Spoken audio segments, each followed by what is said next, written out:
The envelope arrived on a gray, rain-soaked afternoon. Its golden sheen gleamed unnaturally under the dim light of the overcast sky, catching my eye immediately as I retrieved the mail from the box. It bore no return address, only my name written in looping, elegant script that seemed both inviting and foreboding. My fingers tingled as I held it, the paper strangely warm despite the chill of the day. Inside was a card of the same gilded material, embossed with a single phrase: "You have been chosen." Beneath it, the details were sparse: an address, a date 2 weeks away, and the promise of a legacy-defining honor. No indication of who had sent it or why I had been chosen. The ambiguity unnerved me, but the allure was undeniable. My career as a historian and writer was respectable, but far from extraordinary. The idea that someone, a benefactor perhaps, had taken notice of my work was intoxicating. I spent hours poring over the envelope and card, searching for clues, but they offered none. As the date approached, unease coiled tightly in my chest, growing alongside my anticipation. When I finally boarded the train to the remote village indicated on the card, a storm brewed overhead, casting the world in shades of ash and shadow. The journey was long and silent, the other passengers retreating into themselves as the rain lashed against the windows, muting the sounds of the wheels on the tracks. The manor awaited atop a hill, its silhouette stark and commanding against the darkened sky. It was an architectural marvel, all sharp angles and looming towers, its windows flickering faintly with golden light. As the car drove me up the winding path, I felt the air shift, thicker, colder, with a metallic tang that settled on my tongue. The butler who greeted me at the door was courteous but distant, his expression carefully neutral. "Welcome to Wraithcliff Manor," he said, his voice low and deliberate. "Your presence honors us.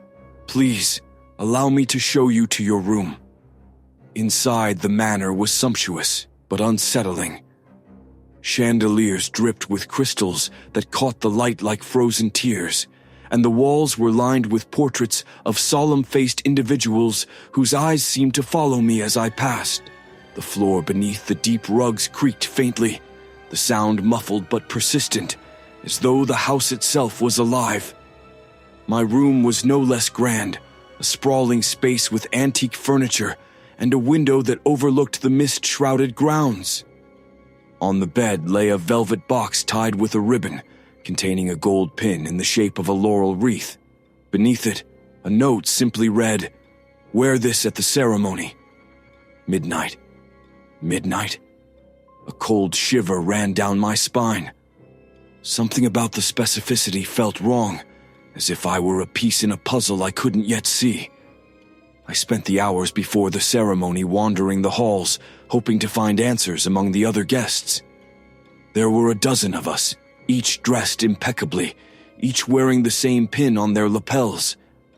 The air was thick with subdued chatter, but none of the conversations offered clarity. Everyone spoke vaguely of the honor and the legacy, their voices tinged with a nervous excitement that mirrored my own. By the time the clock struck 12, I felt more a trespasser than an honoré. The ceremony took place in the great hall, a cavernous room dominated by a massive hearth and a crystal chandelier that cast fractured light across the marble floor. The walls were lined with heavy drapes that seemed to absorb sound, amplifying the quiet murmurs of the attendees as they took their seats. At the far end of the room stood a raised dais, upon which rested an ornate podium. Behind it, an enormous tapestry hung like a dark cloud. It depicted a sprawling tree with twisted branches, its roots plunging deep into shadowy soil. Around the edges of the tapestry, faint figures were embroidered, small, almost imperceptible, their forms distorted and bent. The butler from earlier entered, his footfalls echoing unnervingly in the silence. He was followed by a woman whose presence commanded attention. She was tall and severe, her silver hair pinned back tightly, her gown flowing like liquid shadow. "Welcome," she said, her voice smooth and resonant, filling the hall without need of amplification. "You are the chosen.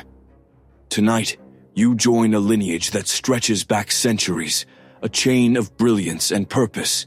Each of you represents a continuation of the legacy we hold sacred." As she spoke, my unease grew. Her words were perfectly crafted, yet hollow, like a script she had recited countless times before. When the first award was given, the applause was polite but muted. The recipient, a man in his late 30s, looked more dazed than elated as he accepted a golden plaque. He lingered on the dais a moment too long, staring at the tapestry with a strange expression, before being ushered off by the butler. The subsequent awards followed the same pattern. Recipients plucked from their seats, presented with their accolades, and sent away with little more than a strained smile. Each one seemed slightly diminished as they descended the steps, as though the act of receiving the award had drained something vital from them. And then it was my turn. As I ascended the dais, the air felt heavier, charged with an invisible force that made my heart pound in my chest. The plaque handed to me was cool and unnervingly weighty, its surface engraved with symbols I didn't recognize. The woman's gaze bore into me, unblinking. "Welcome to the legacy," she said softly, her words carrying an undercurrent of finality that sent a chill through my bones. Behind her, the figures on the tapestry seemed to shift ever so slightly. The applause was deafening in its emptiness. I retreated to my room as soon as I could, my heart hammering as I clutched the plaque. The applause from the ceremony still echoed faintly in my mind, though it had long since ended. Closing the door behind me, I set the plaque down on the desk and examined it again, hoping for clarity. The engraving was intricate, a series of spirals and interlocking symbols that seemed to dance when the light caught them just so. As I stared at it, a strange sensation crept over me. The symbols seemed familiar, though I couldn't recall where I might have seen them before. They pulsed faintly in the dim light, as though they were alive, and the longer I looked, the harder it was to pull my gaze away. A soft knock at the door startled me, and I spun around. "Who is it?" "It's Eleanor," a woman's voice whispered. I recognized her from the ceremony, a fellow guest, though we hadn't spoken. I opened the door to find her standing there, her face pale and drawn, her eyes darting nervously up and down the hall. Without waiting for an invitation, she stepped inside, shutting the door quickly behind her. "You need to leave," she said, her voice trembling. "Excuse me? This place, it's not what you think it is." She glanced at the plaque on the desk and shuddered. "The legacy, it's a trap." Her words sent a chill down my spine. "What do you mean?" Eleanor hesitated, her hands twisting together. "I came here last year. I was where you are now, holding that same plaque, hearing those same empty words. And for a while, I believed it, that I had been chosen, that I was part of something great. But the truth..." She trailed off, her voice breaking. I stepped closer, my pulse quickening. "What truth?" She met my gaze, her eyes hollow. "The legacy isn't about recognition. It's about continuation, feeding the tradition, ensuring it lives on, and it doesn't come without cost." Before I could press her further, another knock echoed through the room, sharper this time. Eleanor froze, panic flashing across her face. She pressed a finger to her lips and backed away, retreating into the shadows of the room. I opened the door to find the butler standing there, his expression inscrutable. "The mistress requests your presence in the library," he said, his tone flat. Eleanor's warning clung to me as I followed him down the dimly lit hallways. My unease deepened with every step, the silence around us thick and suffocating. The library doors loomed ahead, their heavy wood etched with the same spiraling patterns as the plaque. Inside, the woman from the ceremony awaited, standing by a towering bookshelf. The air felt colder here, the flickering light of the lamps casting shadows that seemed too sharp. "Do you know why you were chosen?" she asked, her voice cutting through the stillness. I hesitated, unsure how to respond. She smiled faintly, though there was no warmth in it. "Each of you represents something unique, an intellect, a creativity, a spark that carries the potential to shape the future. The legacy recognizes that potential and ensures its preservation." Her words carried a rehearsed quality, as though she'd said them many times before. "But why me?" I pressed, my voice barely steady. Her smile faded. "Because you are willing to ask the question. The legacy thrives on curiosity. It is the thread that binds it together." Before I could respond, she turned and gestured to a book on the shelf. It was ancient, its leather cover cracked and worn, the same spiraling symbols etched into its surface. "This," she said, placing it in my hands, "is the key to understanding your role.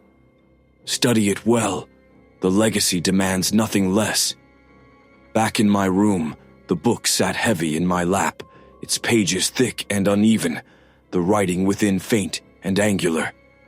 The text was incomprehensible, filled with symbols and diagrams that seemed to shift when I tried to focus on them.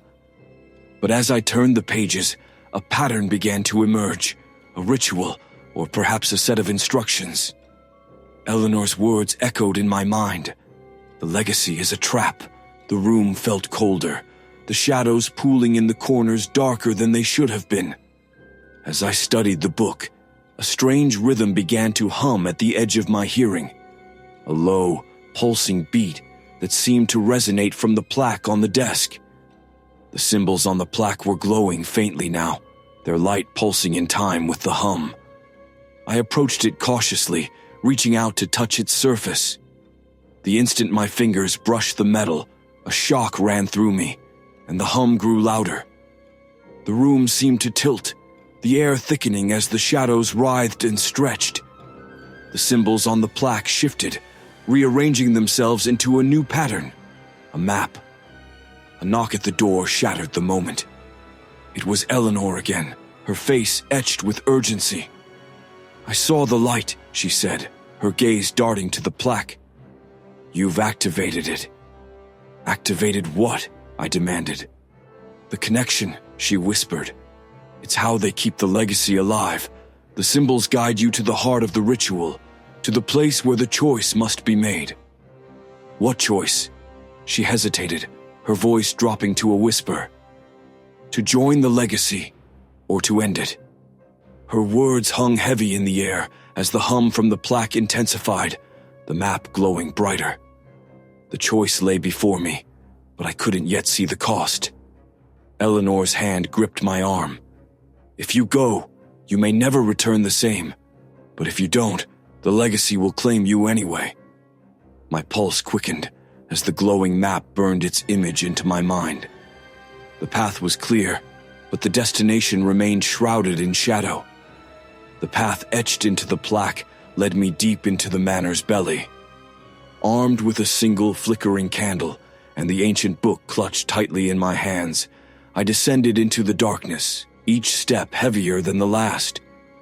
The air grew colder, biting at my skin, and the rhythmic hum that began in my room now reverberated through the walls, as though the manor itself pulsed with life. Eleanor's warning replayed in my mind, but it offered little comfort. To join the legacy, or to end it. At the base of the stairs, the passage widened into an underground hall.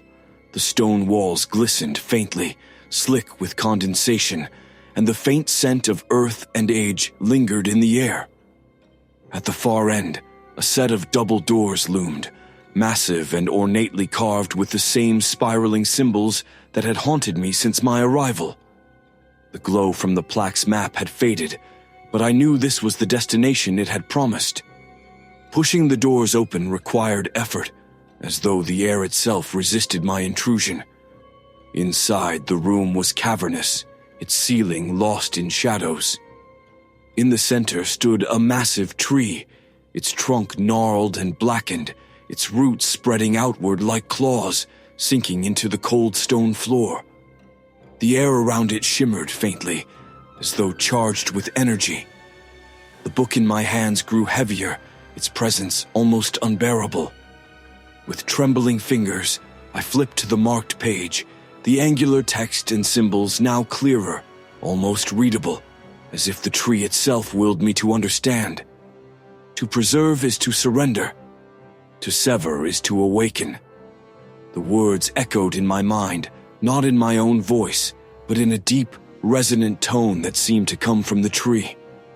As I stepped closer, I realized the roots weren't just embedded in the floor. They pulsed faintly, as if drawing something from the earth, or from the manor above. I froze, my breath catching as a faint sound filled the air. Whispers. They came from the shadows, growing louder, overlapping into a chaotic chorus. Faces began to materialize within the gnarled bark of the tree, their features blurred and twisted. They weren't fully human anymore, yet their eyes brimmed with desperate recognition. I recognized some of them, the recipients from earlier ceremonies. One face pushed forward, emerging slightly from the bark, its hollow gaze locking onto mine. It was the man who had accepted the first award tonight. His lips moved soundlessly before his whisper reached me. "Save us?" A chill ran through me as the realization struck. This was the legacy, not a gift, but a prison. Each recipient became part of this tree, their essence feeding it, sustaining the ritual that had spanned centuries. The plaques, the symbols, the ceremony, they were all tools to lure us here, to ensure the cycle continued. I glanced back at the book. The words glowed faintly now, their meaning clearer than ever. To sever is to awaken. The choice Eleanor had spoken of became agonizingly real. To preserve the legacy would mean leaving, allowing the ceremony to continue, and perhaps becoming part of this grotesque tree someday. To sever it would mean doing something I didn't fully understand, something the book demanded but didn't explain. The whispers rose in pitch, an almost pleading tone cutting through the cacophony. The faces in the tree twisted, their expressions a mix of hope and fear. The ground beneath me shuddered, and the tree's roots seemed to shift, tightening their grip on the stone. I stepped forward, my hand trembling as I reached out to touch the bark. It was cold and rough, and the instant my skin made contact, a jolt surged through me. Images flooded my mind. A kaleidoscope of ceremonies, generations of recipients standing where I stood now, each faced with the same decision. But none had chosen to sever the legacy. The room seemed to hold its breath as I drew back, the whispers fading to a tense silence. The book, heavy in my hands, now pulsed with warmth. Its pages fluttered, settling on a single image. A hand pressed against the tree, light radiating from the touch. I glanced at the faces in the bark, their eyes wide with desperate anticipation. With a deep breath, I placed my palm against the tree once more, this time with purpose. The light from the book surged, enveloping the room in a blinding glow. The tree shuddered violently, its roots splintering and retracting as a deafening hum filled the air. The faces in the bark began to dissolve, their features softening into streams of light that spiraled upward, vanishing into the shadows above. The whispers ceased, replaced by a profound stillness. When the light faded, the tree was gone, leaving only a charred circle on the stone floor. The air felt lighter, freer, as though the weight of the legacy had lifted. I stood there, the book now nothing more than a pile of ash at my feet. The sense of relief was short-lived, however, as I turned to leave and noticed something in the corner of the room. A faint spiral etched into the wall, its edges glowing faintly. The legacy was gone, but its shadow remained.